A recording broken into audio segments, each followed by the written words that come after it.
Hi, good evening, everyone. My name is Vinod Yadav, and I welcome you all to my channel Trading Bulls.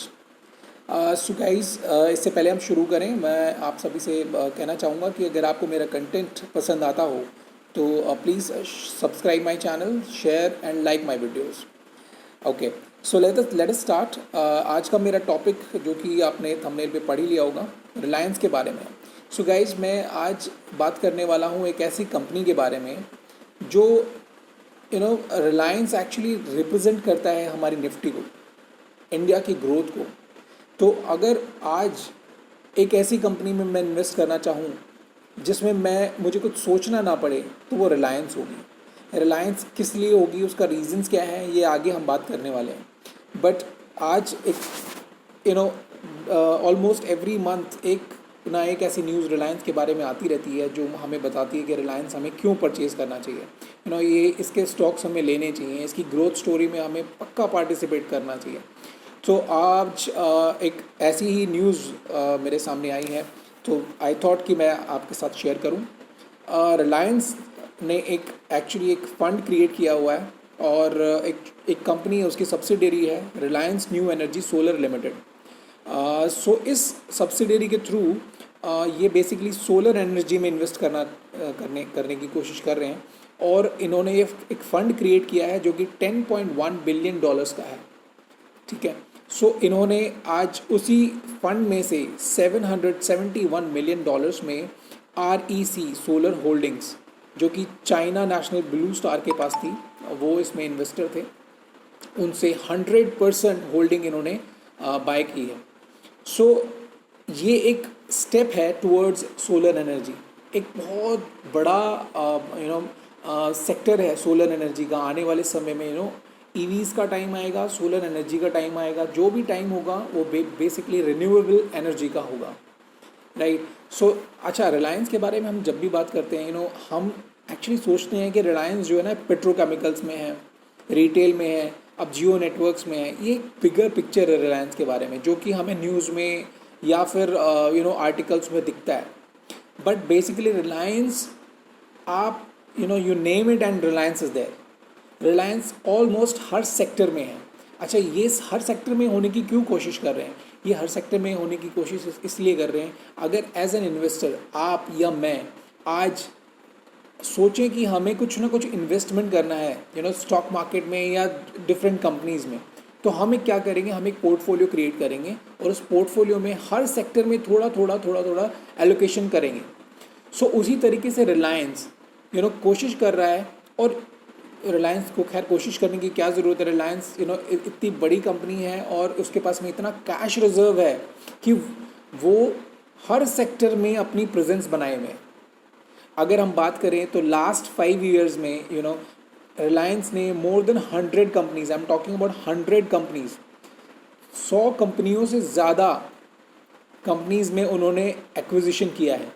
और आप हैरान होंगे, acquisition का मतलब जैसे काफ़ी सारी कंपनीज जो होती हैं वो 20% 30% स्टेक खरीदती हैं. रिलायंस एक ऐसी कंपनी है जब भी वो कुछ एक्विजिशन करने जा रही है तो 70% of these 100 companies I am talking about, इनमें से 70% कंपनीज में उसने मोर देन 60 to 70% स्टेक लिया है. और कम से कम 30 to 40% कंपनीज उनमें से ऐसी है जिनमें 100% होल्डिंग्स रिलायंस की है. और जब भी रिलायंस दूसरी कंपनी को एक्वायर करने की कोशिश करता है तो उसमें एक क्लॉज रहता है जिसमें कि कभी भी वो अपनी होल्डिंग्स बढ़ा सकते हैं. नाउ अगर हम बात करें, बहुत सारे सेक्टर्स ऐसे हैं. अभी ये रिलायंस को इतने सारे प्रॉफिटेबल बिजनेसेस होने के बावजूद क्या ज़रूरत है कि वो इन सारे सेक्टर्स में इन्वेस्ट करें? ये ज़रूरत एक्चुअली फ्यूचर को देखते हुए है. आज अगर हम देखें 4-5 साल पहले बहुत सारे ऐसे सेक्टर्स थे जो कि हम सोच भी नहीं सकते थे कि वो आने वाले समय में आएंगे, और वो आज अवेलेबल हैं. 4-5 साल पहले वो अवेलेबल ही नहीं थे. जैसे अगर हम आज बात करें आर्टिफिशियल इंटेलिजेंस, आज से 5 साल 6 साल पहले अगर आप पीछे चले जाएं तो आप सोच ही नहीं सकते थे कि आर्टिफिशियल इंटेलिजेंस जैसी भी कोई चीज़ आने वाली है. ब्लॉकचेन, क्लाउड कंप्यूटिंग, ये सारी चीज़ें जो हमारे सामने पिछले 5-7 सालों में या फिर एक डेकेड बोल सकते हैं, ऑल ओवर एक डेकेड बोल सकते हैं, पिछले 10 साल में हमारे सामने आई हैं, ये उससे पहले नहीं थी। ये अपॉर्चुनिटीज़ आज आई हैं और ये अपॉर्चुनिटीज़ बेसिकली एक इंसान का जीने का सलीका चेंज कर रही है। जो बेसिक बिजनेसेस होते थे पहले, उनसे हट के ये बिजनेसेस हैं। और आज आप देख रहे हैं बहुत कुछ नए नए जो आइडियाज़ हैं वो उनको प्रॉस्पर होने में बहुत समय नहीं लग रहा है।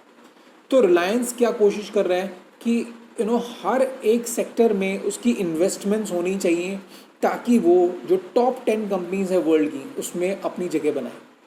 और उस जगह को बनाने के लिए आपको हर एक सेक्टर में, आपको नहीं पता कि नेक्स्ट 5 ईयर्स में 10 ईयर्स में कौन सा सेक्टर है जो कि एक्चुअली बूम करने वाला है, या कौन सा एक नया सेक्टर है जो कि इमर्ज होगा। तो उसके लिए आपको पहले से तैयारी करके रखनी पड़ेगी। ठीक है, तो रिलायंस एक ऐसी कंपनी है जो मैं अपने पोर्टफोलियो में मेरे पास है। मैं सभी को सजेस्ट करूंगा कि रिलायंस आपके पोर्टफोलियो का एक इंटीग्रल पार्ट होना चाहिए। अगर आपने इंडिया की ग्रोथ स्टोरी में पार्ट लेना है तो आपके पास में रिलायंस होना बहुत इट्स कंपल्शन, राइट। अच्छा, हम एक रिलायंस की एक जो हमने सब्सिडरी के बारे में बात की है, जिसमें $10.1 बिलियन ये इन्वेस्ट करने वाले हैं नेक्स्ट 5 ईयर्स में, इनका प्लान है। अब वो 5 ईयर्स का प्लान लेके चलते हैं, मे बी नेक्स्ट 1 ईयर और 2 ईयर्स में भी वो प्लान कंप्लीट हो सकता है। सो अभी ये जितनी भी न्यूज़ मेरे सामने आई है, ये मैंने आपके साथ में शेयर करने का मेरे को लगा कि मेरे को शेयर करना चाहिए, सो मैंने शेयर किया।